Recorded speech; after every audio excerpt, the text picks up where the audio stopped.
The unwritten rules of Facebook. It cut all of our ad costs by over 70%. How do you want to be able to take in all of this data that's around us? Some of these campaigns have done up to $20 million in sales. I think this is going to be the future for the next 10 years. And now here is The Win with your hostess, serial entrepreneur, marketeer, and chief sexy boss, Heather Havenwood.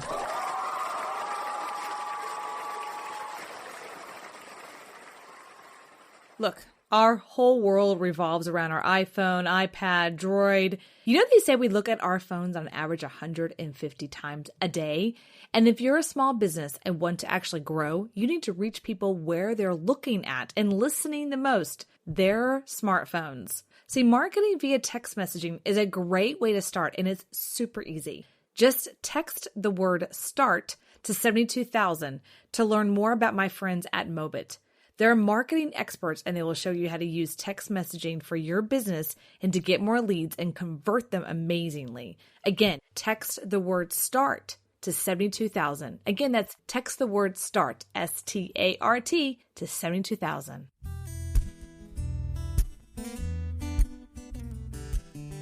Hi, everyone. This is Heather Havenwood, and welcome to The Win, helping you win with business, marketing, and the mindset. Okay, today I have a twofer on the line today. I have two guys from the other side of the pond, as I like to say.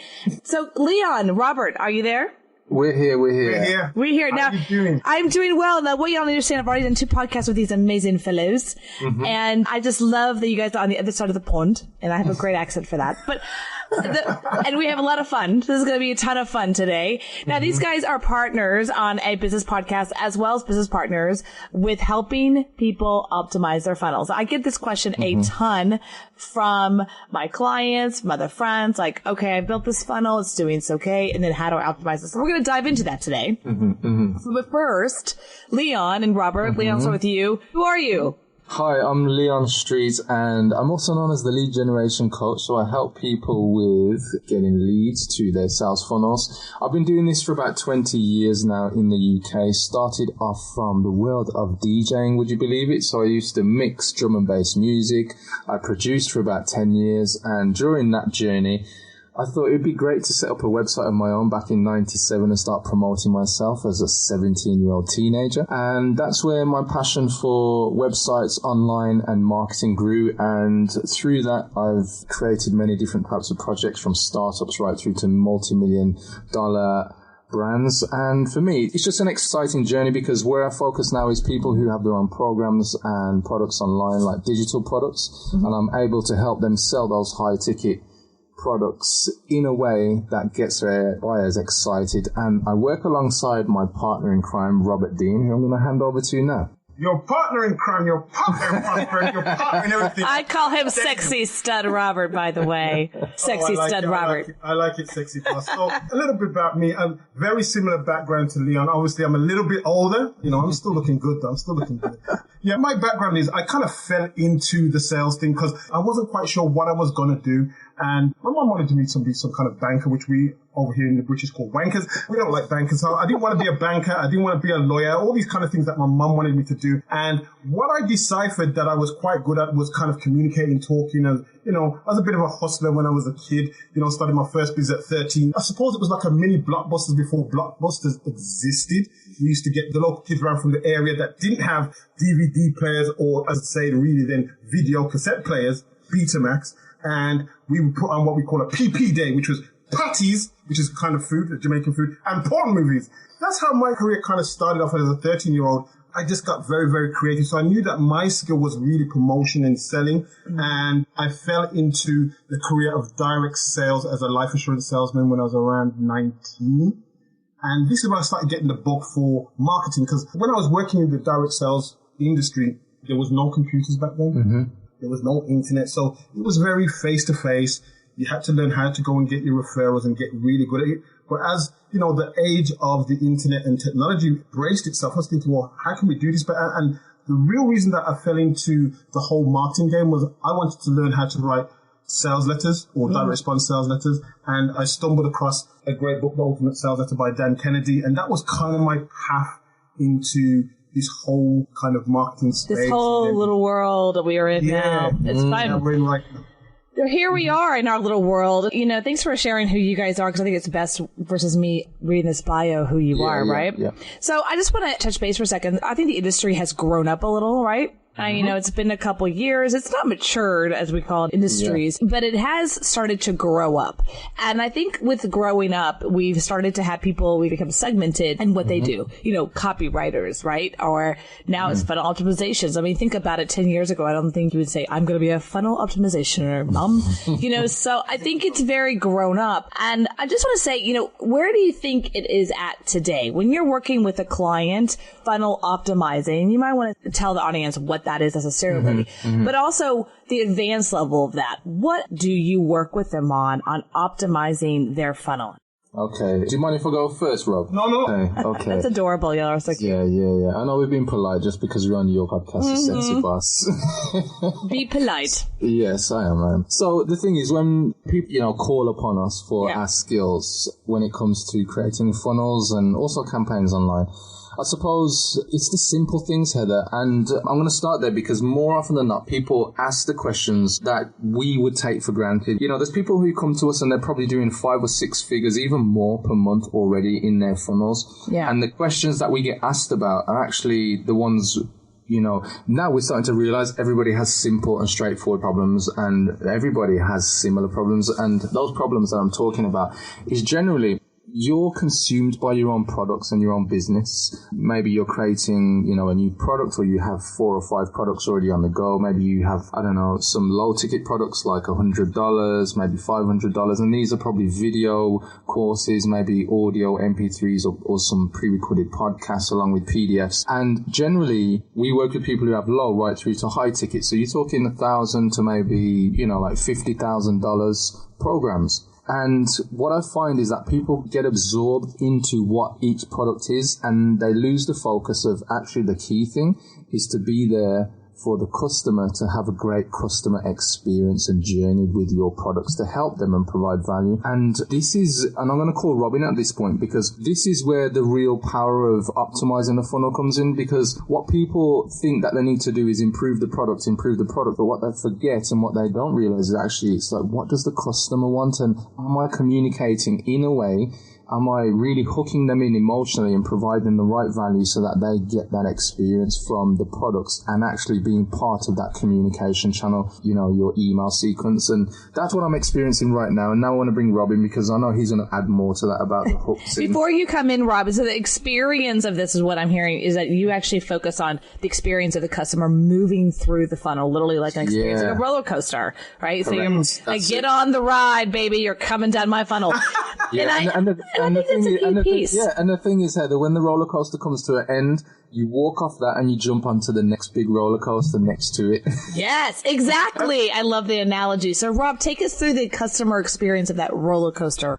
Right. Thank you, Heather. I mean, for me, especially, it's something that you said on our podcast, by the way, which is getting this message to market map and really understanding the language, you know, that kind of, you said it called yes, it was a ton of fun. You should listen to it. Yeah. You know, I said to you, you know, when you were doing things in the dating niche for the over 40s and you got that avatar going, how did you get the language right? And like you said, it's because you'd hang, you know, you were in the seminar business, but you'd hang around with a lot of guys, you knew what their problems were, and they were just talking, you could absorb that. And it's a very similar way that I would go about really getting deep in this, you know, the psyche of the buyer. I think that you have to do so much research right at the beginning so that you can clearly define what that avatar is, that person, what their likes are going to be, and really start to build out that experience in the funnel. And I think that's really the most important thing, that sometimes abstractly when you're building your product or you've got this great idea and you may not think as deeply as that, you just get engrossed in like, well, the product's going to be 197, and not really think about that experience. But the more you can get into understanding the experience they want and what they're thinking, the easier it is down the line that you're going to move them through the sequence of the funnel and get them on the next roller coaster. Get them on the next roller coaster. No, I love that. And actually, I just bought a book for 99 cents. It came a book last night on Amazon. What it is, some guy, I don't even know who the guy is, Michael somebody, he put together like the top 300 headlines of Cosmopolitan So the magazine, right? You guys will probably don't read it because it's geared towards women, okay? However, it's best known that the copywriters who are there are like most high-paying copywriters in that particular industry. And I found that so interesting because I bought it and I'm going through these headlines and I'm reading some of these headlines going, do women want that? I mean, I guess we do want that. I mean, I had to really question it. And I got that whoever these copywriters are know their market. Like they know deep secret experiences and feelings. The skeletons in the closet. Skeletons in the closet. You know, it was ingrained into their DNA. Oh my God. It was like, whoa. You know, it was really compelling. You should take a look at it. All these headlines that you can use to leverage into your own headlines. Just kind of keep your brain thinking. But it was really interesting. But I love the process you guys are talking about, the funnel optimization, which is really a funnel. It's a roller coaster. I'm taking through the process. So you said something interesting, Leon, about your clients usually have funnels that the price points start around 1,000. Did I hear that right? For high ticket items. So you really work with high ticket item funnels, and that's very specific too. And the reason I say that is because I'm in the dating niche, and the dating niche and survival niche are low ticket. So you're always in like the under 200 range, like 37 to 200 range is where that funnel is. It's a very different market. And so you're doing with a lot of cold traffic. So the question I have for you is people that have these kind of high funnels, ticket items, we call it, anything over 1,000 is really considered high ticket, right? So what's the difference? You know, where do you see their working on their traffic? As someone who's a funnel optimizer, you got to look at every piece. Where are they coming from, right? Not just, is it cold traffic? Is it warm traffic? Is it Facebook traffic? Where do you find most people in that space, that high ticket item space? Are they going with their traffic, and what are you working with them on that first piece? I think especially when it comes to the high ticket items, the key thing is to bring in people who are warm rather than cold.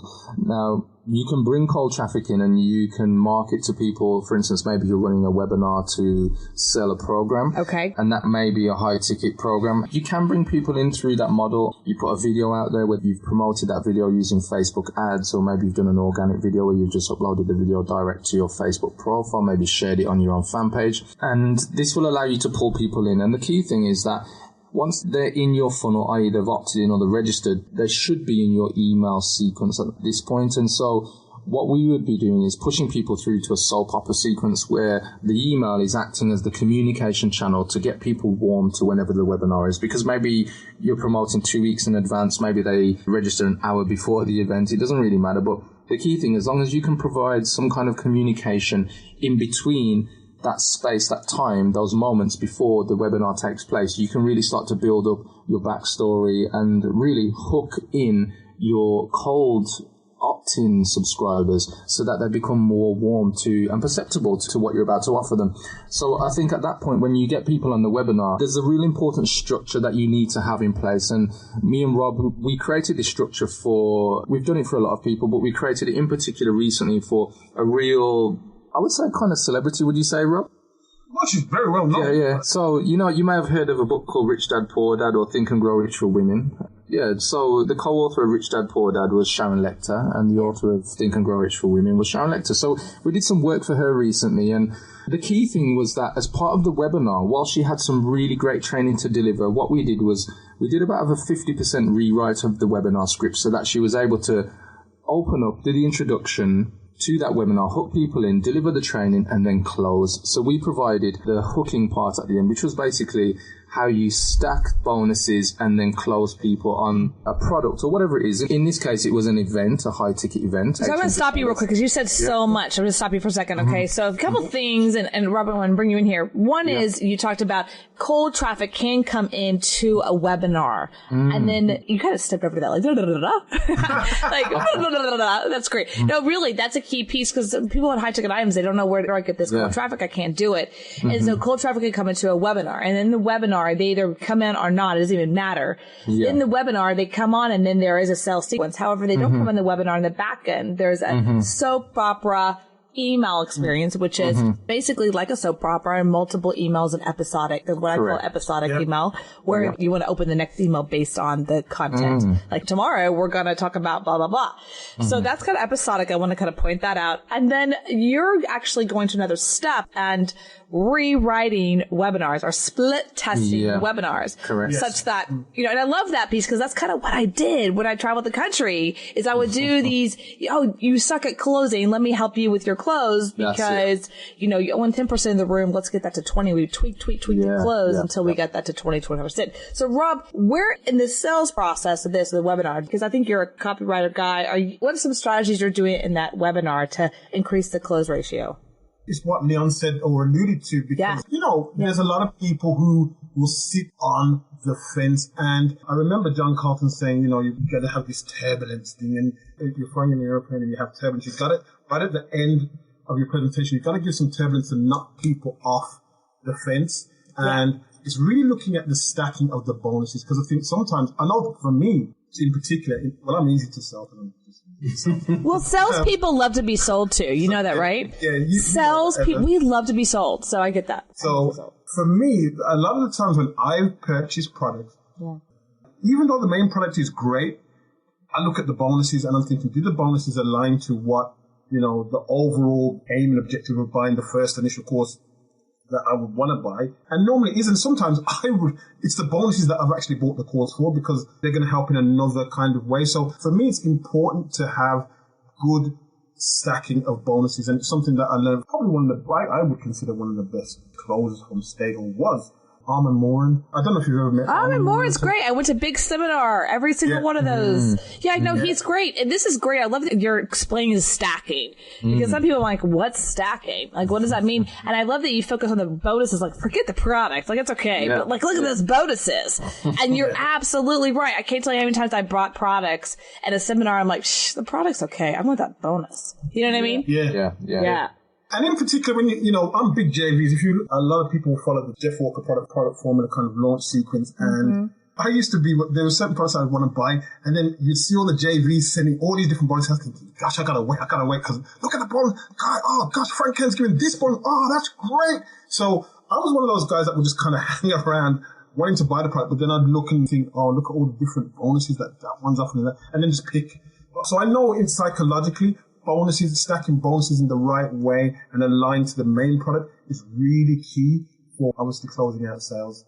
That's the biggie for me. That's a big one. Stacking the bonuses. This is a really great piece. I'm working with a client right now. We're talking about the bonuses and he's like, I don't know what to put in there. I'm like, put in like the secret sauce because they go after the bonuses because it's like it's this shiny object. And I was told a long time ago, you always sell the sizzle, not the steak, right? Yeah. So sell the sizzle. Ruth Chris is a, steakhouse here. I'm sure they have it there. I'm not sure, but they'll show the sizzle on the commercial and the whole commercial is just this, like it's just a cow, dude. It's a cow that's, been grilled. Okay. But it's like the sizzle. It's selling the sizzle, not the steak, and how you do that is stacking. So I love that process. So tell me more about stacking or something else that you did specifically with Shannon or other people. Okay, so one of the key things is when you get to the stack, you've got to show it visually. And then each time you show a bonus, you then move to the next bonus by showing that plus the previous bonus. Because then in people's eyes, it's still building up. Wow, I'm getting that, and this. And and visually people see on the webinar. Here's the thing. I just want to raise this small point. In your webinar, the key thing is you can't just sell a product. You've got to provide some real value. So you've got to give some training. You've got to reveal some secrets. Maybe you've got, these 7 or 10 tips and you give away 3 out of the 7 in the webinar. And this is a hook because then, maybe one of the bonuses is get the other 4 in another video once you've opted in or you've bought this product or whatever it is, But you've got to give some real value is the key thing I want to give, because here's another thing. Depending on how many webinars you record, maybe some of these webinars are actually great as bonus products within themselves, because maybe your webinars aren't going to be freely available once the webinar is finished. And so therefore, if you hold back that content, you then have archived content and products, i.e. past recorded webinars, to give as bonuses in other products. So you can start building up your own bonuses and momentum off the back of that. So that's just a small thing that I want to raise there. But I suppose the other thing that we go into when it comes to marketing, Rob, and I want to be specific about this, more often than not, when you're selling high ticket programs, you can sell them all online, but a lot of successful people who are doing these programs also speak in person at events. Yeah. Now, one of the key things is that tying in the way that you would probably deliver a webinar, or actually the content, the story, the backstory, and how you pull people in is important in terms of how you deliver in person, because as part of that keynote and you being on stage, you've got to be able to point people somewhere. So if let's say you haven't got the pleasure of having somebody at the back of the room taking orders for you, maybe you need to funnel people to a landing page. And so what we also help people with is to focus on, when you're delivering your keynote, is to be clear about the different parts in your presentation, which is pretty much throughout, that you can push people to landing pages and you can promote your products or services. And this is one of the key things, because some people think, I can't do it because I'm not online, or I haven't got people at the back of the room to take the order. Well, actually you can, because you can push them to a landing page, and then that will be the first step into whatever funnel you've got ready for them. But I'll let you come in, Rob, if you want to add to any more that what we do for people, if there's anything else you think I missed, Rob. I think there's consultants who are listening to this, and they actually speak from stage. Whatever you speak from stage with, you should be able to adapt. There's a quick way this is the way that I've worked with some of our coaching clients, is I'm a big visual, but I'm also a big listener. So I sometimes say to clients, give me a recording of one of your past, speeches or whatever. And that's the way that I start to create some of the copy. Because if you're doing quite well in your closing from stage, the natural flow should be able to migrate online. But some people do find it I don't know why. They find it challenging because it's different. I understand that, because I came from the offline to the online, and a lot of people that were so successful in the offline space have had a hard time in that, moving the personality pretty much into the online presence. It's taken something for me to learn that process. I know what you're saying. And I'm like you, I kind of did what you did a little bit, where I was helping people, they're closing on stage. I did the same thing you did, Rob. I would listen to past speeches. I would just sit in the room is what I would do. Sit in the room. Sure. And I would watch them and take notes. And I would look at every piece of what they're doing and saying, and their tonality and their landing of the comment or the presentation. Then I would work with them on that. So that's kind of what you're saying.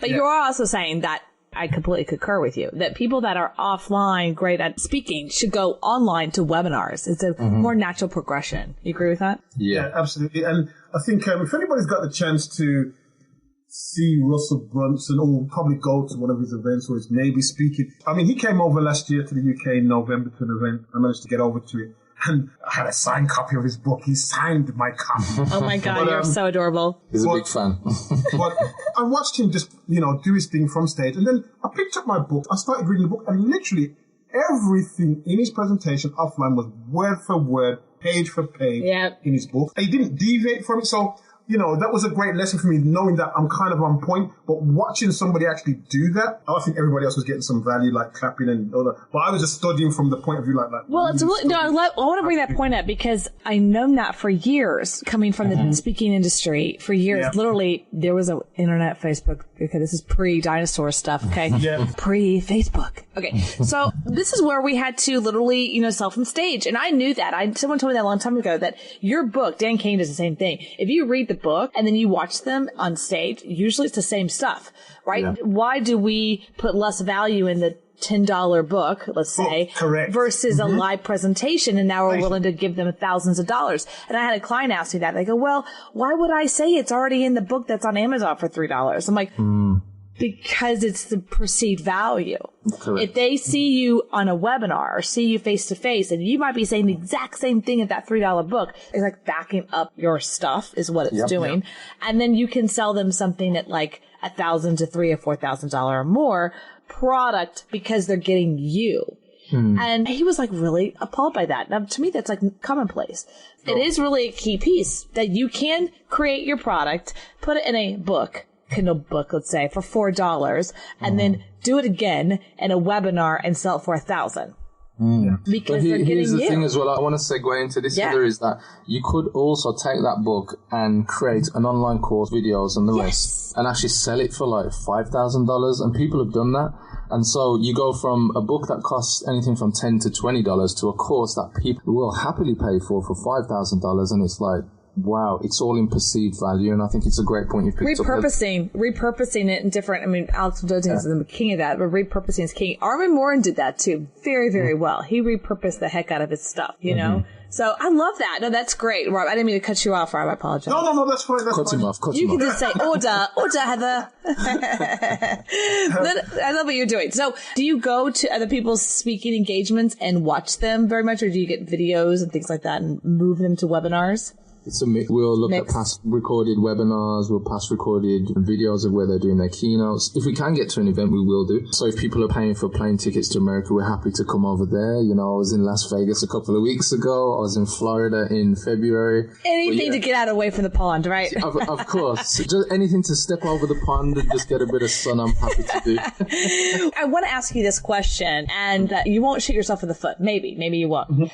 But in my experience, just an asterisk, in my experience, I find the people that are younger, I will put that out there, they only know online. And they really never experience offline world, I would say, aren't as good on the offline side. So I've seen them, right? They're online, they kick butt, and then I see them in person, I'm like, it's like a inflated tower.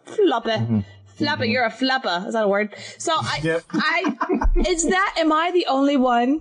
No, you're not. Because, I mean, I'm probably on this podcast 47 years. You're old. You're pre-Facebook. You're pre-Twitter. You're pre-Facebook. Oh, shut up.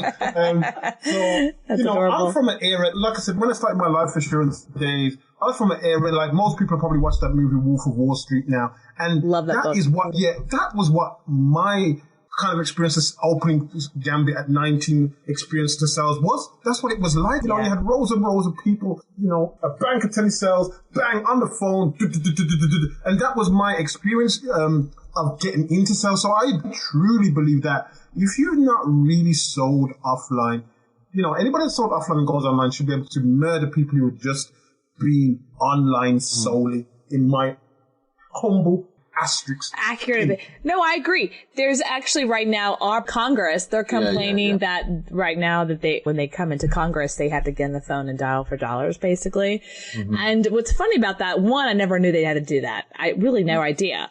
And I think it's coming out now because they're getting younger senators and they don't like that. They're like, why would I be dialing? Why can't I Facebook them or something?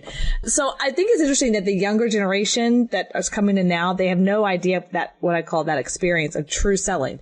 Either phone selling, like the Wall Street movie you're talking about. Where I love that movie, by the way, when he's doing the pounding, like, da-da-da. Okay.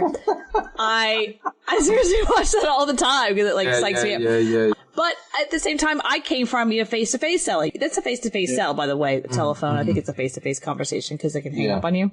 But nowadays, it's all about the numbers. They push, and they don't get that initial reaction. And I don't think they grow as much as they get in front of a real live audience. It's almost like it's a weird experience for them and they don't do as well, my view. And so I think that I love that you're taking people that are good at offline speaking and bringing them online because I think we need more of that. We really, truly do. I love that you're doing. So let me ask you this. What's the highest price point you have sold on a funnel? At the moment, the highest price point that we've sold on the funnel is for a $10,000 product. Now, I've got somebody who they're looking to launch this year, and because pounds, I'm going to do the calculation for you, but he has a program that he's going to be selling for £50,000, which would work out to around about, say, $75,000. Oh, wow. Okay.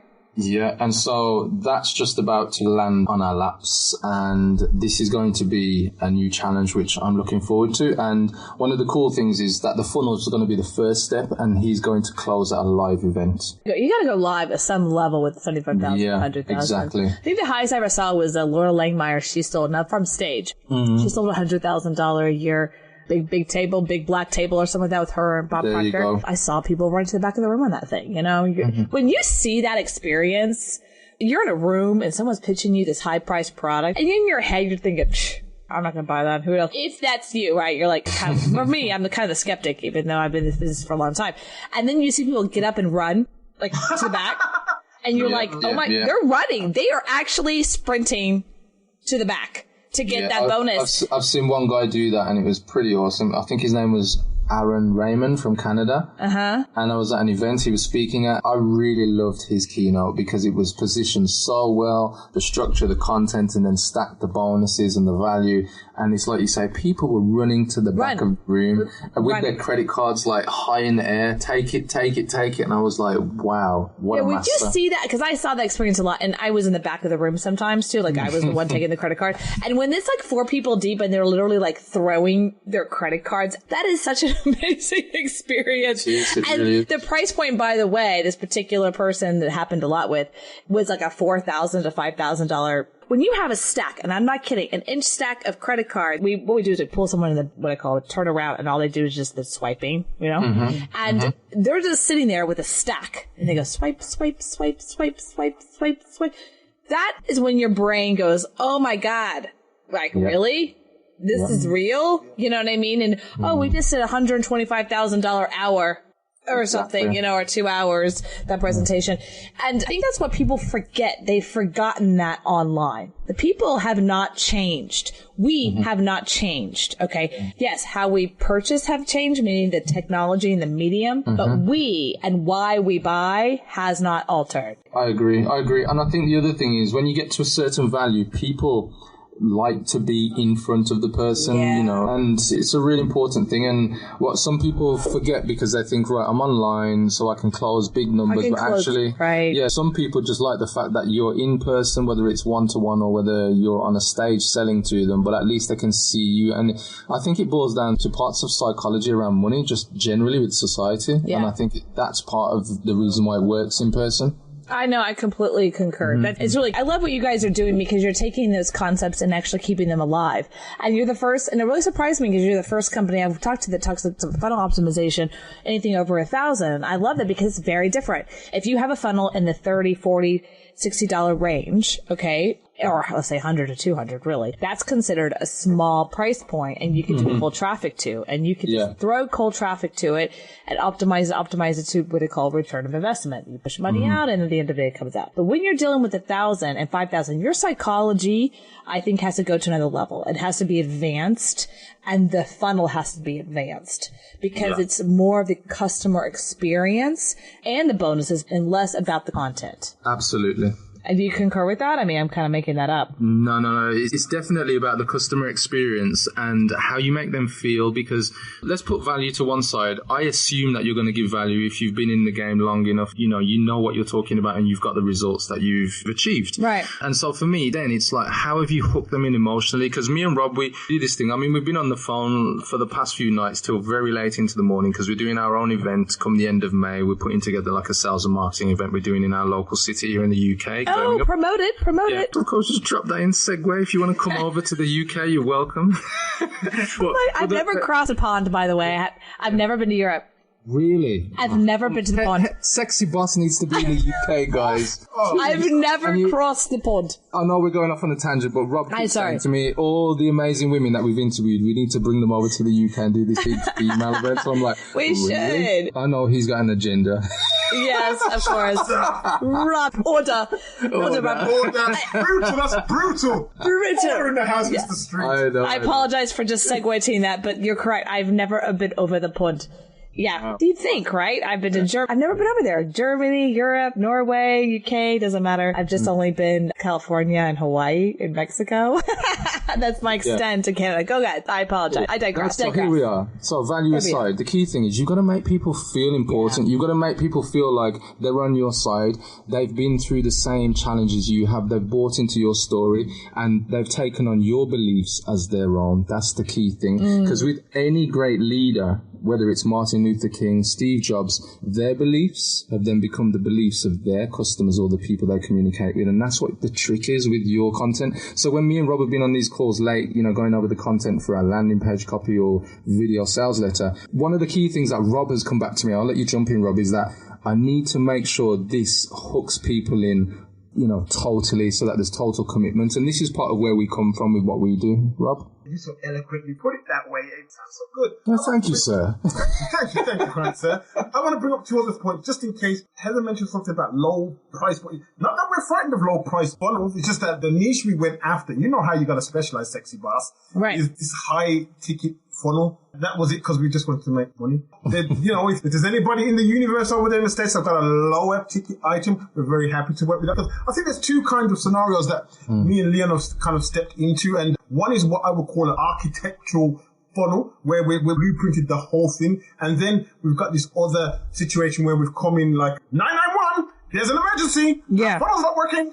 Yeah, no, I get that. Broken pieces of a funnel and like thinking, well, you're making $40,000, but look, you can make $80,000. Look what's missing. Boom, boom, boom, boom. There's two versions of the scenarios where we come in as like funnel optimization. Yeah. The great architecture from the beginning, and we just think, oh, great, lay the check down, let's go. And then there's that situation which is recently we've had a few more 911 emergency calls, which is also it's 911 in America, Rob. I know, that's what I just said. 991. What is it there? Is it not 911? 911 American. Sorry, okay. British fool here. Is it 119 there?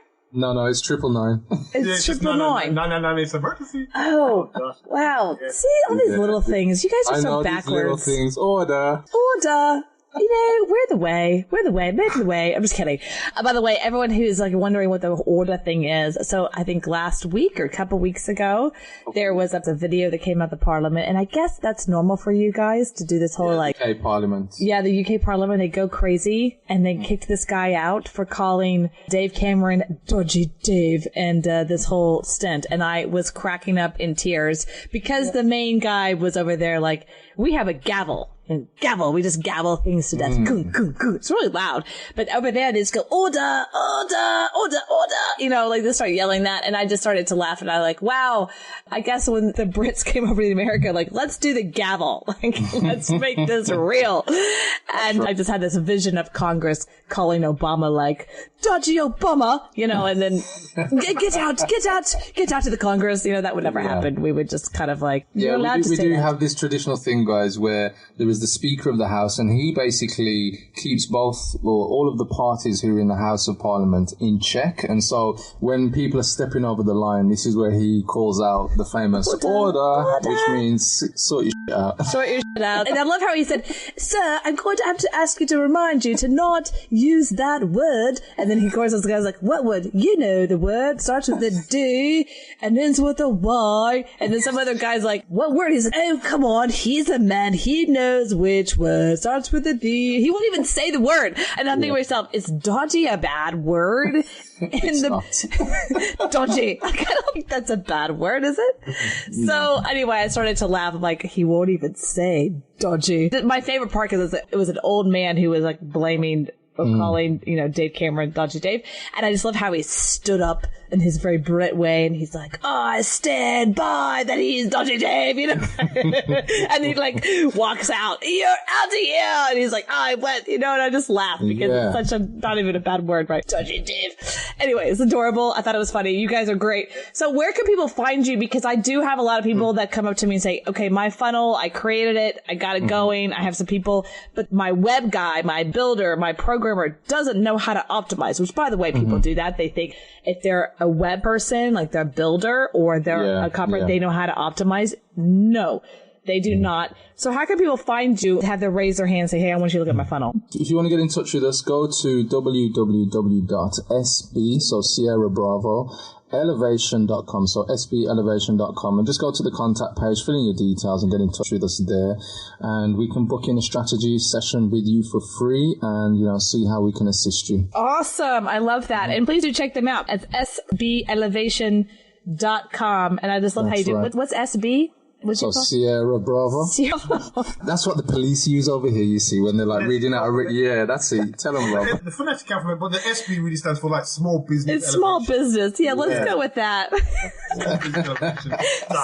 I'm giving some insights into our colloquial English language. That's That's why we left you guys. I'm kidding. Smallbusinesselevation.com. Yeah, go check them out and subscribe.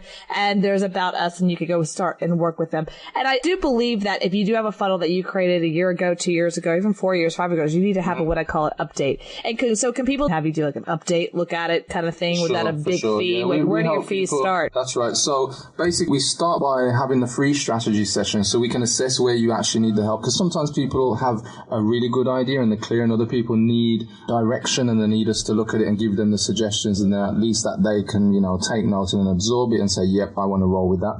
And so generally, when we start off with funnels, it starts off around about $7,500 to $7,500. And that's for a complete 3 funnel setup. And so if it's just us starting in, on your funnel or helping in different parts, then that's where we do the strategy session to make things clear. I don't know if there's anything else I've left out, Rob.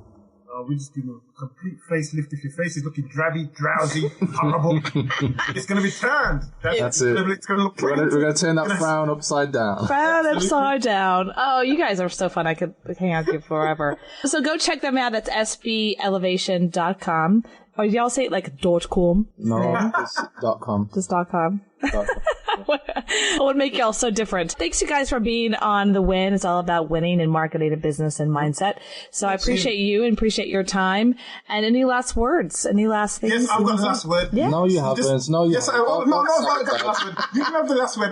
This is something that Heather just said, right? Heather just said, sorry, the name of this podcast is The Win, yeah? Mm-hmm. Yeah. W-I-N, yeah? Yeah. So what is W-I-N win? Win Nation, what is W-I-N? What's important now? What's important now in your life? Win, win, win. Yeah. Win. It's about winning. Yeah, I think that's why I created it. It's about learning how to win. People forgot. I think here, maybe not in the United States, I don't know if you guys, but it's like this kind of, it's all about free love and giving to other people all the time. And I'm like, I think people forgot that we're here to, have a great business and win in life. Yeah, make a difference, and making a difference involves winning. There's a lot of things that you can win at, and I just want to say, Sexy Boss Heather, It's been awesome. I'm eternally grateful that you had myself and my crazy co-host Robert Dean Smith on here. And we've got to get you in the UK at some point, because guys, I'm sure you've had a blast, and I can only imagine what it would be like if we brought her to the UK and spoke at one of our events. Okay, I'll say yes. I'll do it. All right, I'm blushing. Yes, I will go over to the pond. I don't know why. I've never been to the pond. It's not personal. It's not like I'm anti the pond. That's cool. It's cool. I do want to come over. I want to see the Queen. Good. I do. I'm very impressed. Maybe we can arrange something. Yes, I'm sure you could. Or go see the Parliament and watch that brutal battle. Oh, you can watch that. Can I? No, Heather. Yeah, you can watch it. It's free. I've watched it. I've brought my kids there, and it's hilarious. It is hilarious. It's very interesting. So I'm very impressed with that. So guys, thank you so much for your time today, and welcome, and thank you guys for listening. The Win, Heather Havenwood. Thank you for listening to The Win with Heather Havenwood. Interested in coaching with Heather? Go to heatherhavenwood.com and sign up for a business discovery consultation. Here is your free gift for listening. Get 3 audio chapters of Heather's book, Sexy Boss, How Women Empowerment is Changing the Rulebook, when you text the word sexy to 72000. Again, text the word sexy, that is SEXY, to 72000, and receive your 3 audiobook chapters. Number is good only in North America. For outside the USA, text sexy to +1 323 457 2288.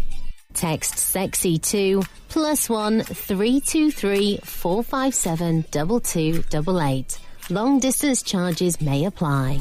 Heather wants to hear from you. Questions you want answered on the show. Comments. Interview requests. Email media@sexybossinc.com or leave a private voicemail.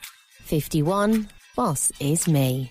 Again, the number is 512-677-4763. Check out all of Heather's sites. heatherhavenwood.com, sexybossinc.com, e2lab.com, datingtriggers.com. This is a Sexy Boss Wrap. This podcast is a copyright of Havenwood Worldwide, LLC.